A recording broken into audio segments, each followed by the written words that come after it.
अस्सलामुअलैकुम। बोल न्यूज़ के साथ मैं हूं फराज अहमद और मैं हूं आपके साथ अनम जुल्फिकार। हेडलाइंस आपने जानी, बुलेटिन के आगाज में आपको खबर देंगे।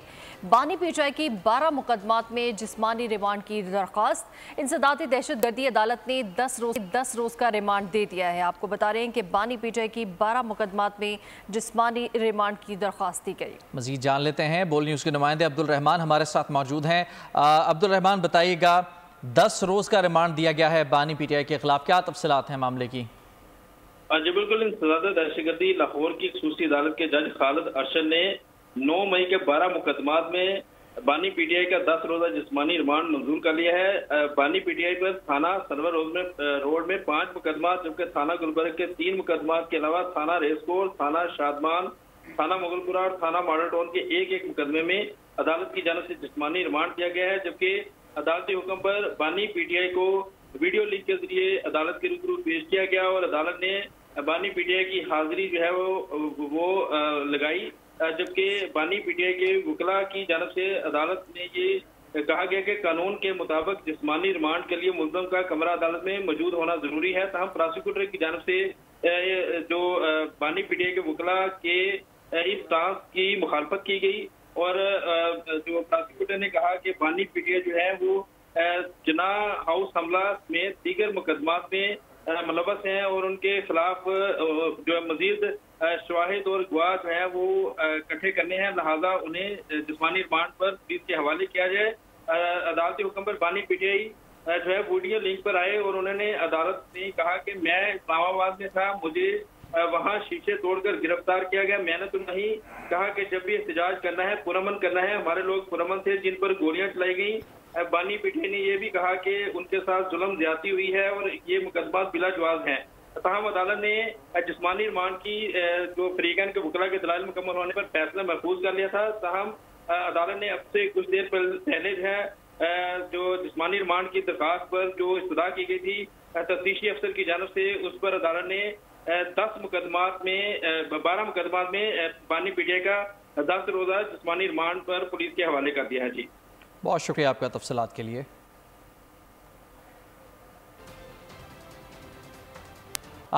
अहम खबर आपको दे रहे हैं। हुकूमत ने पेट्रोलियम मसनूआत की कीमतों में इजाफा कर दिया है। आवाम के लिए बुरी खबर है। पेट्रोल की फी लीटर कीमत में 10 रुपए का इजाफा किया गया है। हाई स्पीड डीजल की फी लीटर कीमत में 6 रुपए 18 पैसे का इजाफा हो गया है।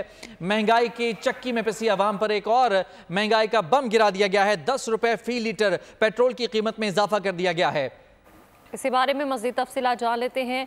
उमर हयात इस वक्त हमारे साथ मौजूद है। उमर हयात, बताएगा, हुकूमत ने एक बार फिर पेट्रोलियम मसनूआत में इजाफा कर दिया है?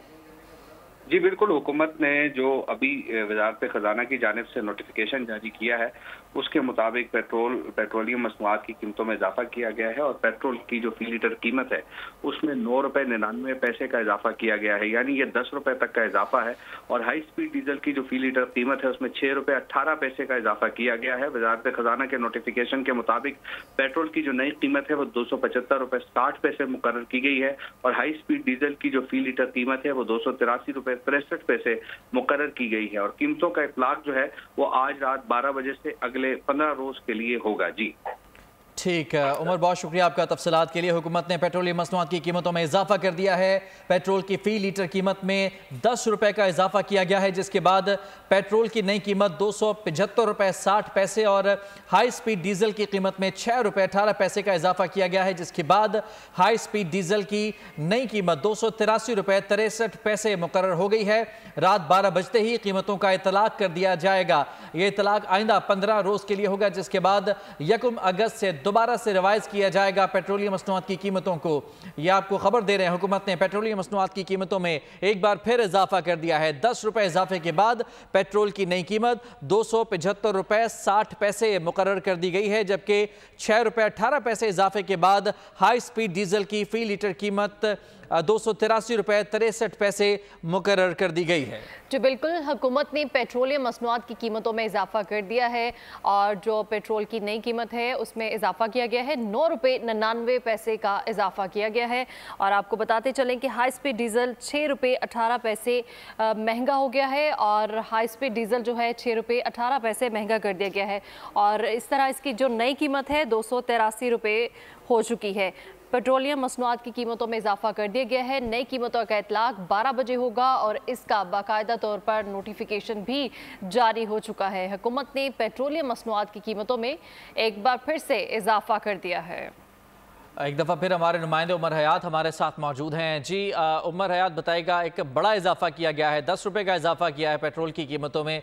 क्या कोई रिएक्शन देखने में आ रहे हैं और 12 बजते इसका इतलाक हो जाएगा? यकीनन अवाम की जानिब से एक दफ़ा फिर इसे मुस्तरद तो किया जाएगा?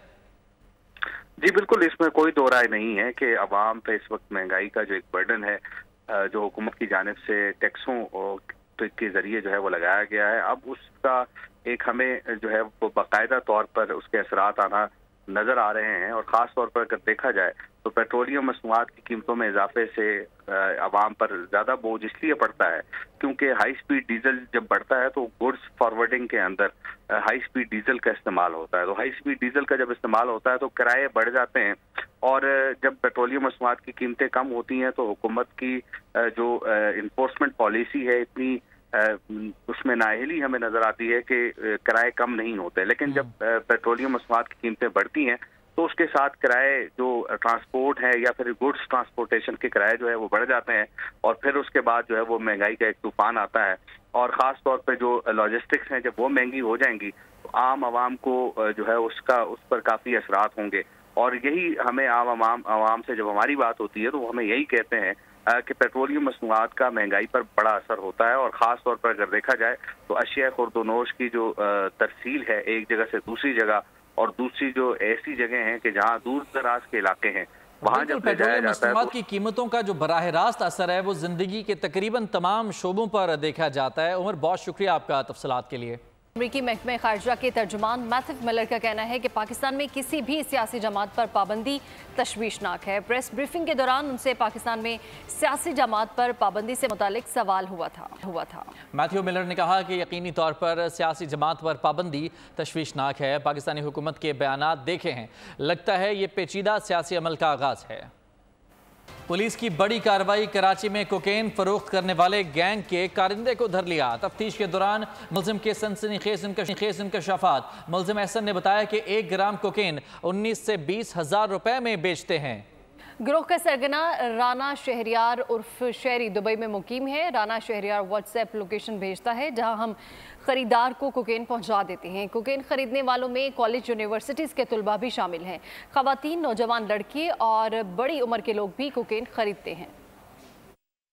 कोकेन पेशावर से कराची में मैंने अपने चाचू से लिया था। फिर राना शहरियार पेशावर में रहते हैं? नहीं, वो इधर के नहीं, वो दुबई में रहते हैं। फिर यहाँ पर जहाँ बोलते थे मैं वहाँ देने जाता था क्लाइंट को देने, इतने बोलते थे पैसे में ले लेता था। 19,000 20,000 1G।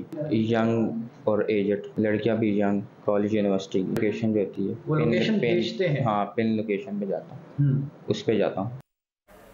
तो IPPs की वजह से बिजली की कीमत बर्दाश्त से बाहर हो गई है। 25% इंडस्ट्री बंद हो चुकी है। मशीनरी, लोहे के भाव बिक रही है। FPCCI के कायम मुकाम सदर साकिब फयाज SM तनवीर और दीगर की प्रेस कॉन्फ्रेंस। कहा कि खुदारा IPPs माहिदों पर नजरसानी की जाए। IPPs मद में 2000 अरब रुपए की अदायगियाँ की जा रही हैं। IPPs से माहिदों पर नजरसानी का मुतालबा किया है।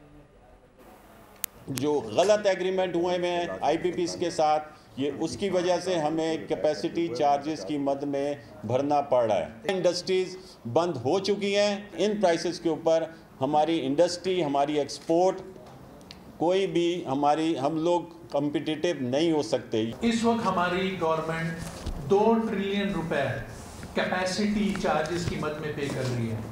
25% इस साल में इंडस्ट्री बंद हो चुकी है। ये लोहे के भाव इंडस्ट्री बिक रही है, 25% इंडस्ट्री ऑलरेडी बंद हो चुकी है। ये लोहा बिक रहा है। फिर गवर्नमेंट से अपील कर रहे हैं, खुदा के वास्ते इस मसले का हल करें, नहीं तो हर चीज़ बर्बाद होने जा रही है। बरसगीर पाक व हिंद के अजीम सूफी बुजुर्ग हज़रत बाबा फरीदुद्दीन गंज शकर का 782वां उर्स बहिश्ती दरवाजे की कफल कुशाई कर दी गई है। मज़ीद जानेंगे सैयद वारिस अली शाह से। जी वारिस, आगाह कीजिएगा। आज बिल्कुल आग और बुतों की पूजा करने वालों के सामने कलमा हक बुलंद करने वाले, इनको दायरा इस्लाम में दाखिल करने वाले अजीम सूफी बुजुर्ग हज़रत बाबा फरीदुद्दीन गंज शकर के 782 अभ्यास से सालाना उसकी जो 15 रोज़ा तकरीबात है आज 14वें रोज़ में दाखिल हो चुकी है। आज कमिश्नर साहिबा डिवीज़न शेब इकबाल सैयद ने अपने दस्ते मुबारक से बैची दरवाज़ा की कुफल कुशाई की। आप मेरे रकम में भी देख सकते हैं कि इस वक्त लाखों की तादाद में जो ज़ायरीन हैं वो हक फरीद याफरी के नारे लगाते हुए चौक दर चौक बैची दरवाज़े से गुजरने की सआदत हासिल कर रहे हैं। अगर महकमा औक़ाफ़ इंतज़ाम की बात की जाए तो यहाँ पे ठंडे पानी की वसी पैमाने पर सबीले और लंगर का भी वसी इंतज़ाम जो है वो किया गया है। अगर सिक्योरिटी की बात की जाए तो DPO तारक वलायत की जान से यहाँ पे सिक्योरिटी के दाई सख्त इंतजाम किए गए हैं। और उससे तकरीबात के साथ साथ मुहर्रम राम की 40 और जुलूस का भी सिलसिला जारी है। जिला भर में पुलिस की भारी नफरी तैनात की गई है। और ठीक है वारिस, बहुत शुक्रिया।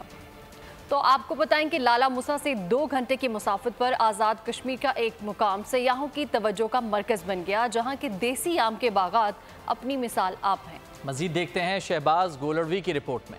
जी, लाला मूसा से 2 घंटे की मुसाफत पर बरनाला वटाला जो के आज़ाद कश्मीर में आता है, ताज़ा आम के बागात की वजह से खास शोहरत का हामिल, जहाँ पर देसी आम के बागात अपनी मिसाल आप है। गर्मी के सताए हुए लोग अक्सर अपनी फैमिलीज के हमरा आज़ाद कश्मीर के इस ठंडे और सरसब्ज बागात का रुख करते हैं। यहाँ आए हुए लोगों का कहना है कि यहाँ पर आकर ज़हनी सुकून मिलता है। सरसब्ज बागात आज़ाद कश्मीर का ठंडा दिल और रूह को सुकून पहुँचाता है। लोगों का कहना है कि कम फासले पर आम के ये सैर और तफरी की बेहतरीन जगह है, जो कि हर लिहाज से महफूज भी है और पुरसकून भी है। फलों के बादशाह आम अगर खुद अपने हाथों से तोड़कर खाए जाएं तो आम खाने का मजा दोबाला हो जाता है। कैमरामैन और रिपोर्टिंग टीम के साथ शहबाज गोलवी, बोल न्यूज, लाला मूसा। आगे बढ़ते हैं। विमेंस T20 एशिया कप में शिरकत के लिए 15 रुकनी कौमी विमेंस स्क्वाड आज श्रीलंका रवाना होगा। 19 से 28 जुलाई तक दिम्बोला में होने वाले इवेंट में पाकिस्तान टीम अपना पहला मैच 19 जुलाई को भारत के खिलाफ खेलेगी। 21 जुलाई को दूसरा मैच नेपाल और 23 जुलाई को तीसरा मैच मुत्तहिदा अरब अमारात के खिलाफ खेला जाएगा। कौमी टीम स्टार ऑलराउंडर निदा डार की क़यादत में इवेंट में हिस्सा लेगी। टूर्नामेंट में शरीक 8 टीमों को 2 ग्रुप्स में तकसीम किया गया है। ग्रुप ए में पाकिस्तान, भारत, नेपाल और मुत्तहिदा अरब अमारात शामिल हैं। न्यूज़ बुलेटिन से फिलहाल इतना ही। मज़ीद खबरों और अपडेट्स के लिए विजिट कीजिए हमारी वेबसाइट bolnews.com और देखते रहिए बोल न्यूज़।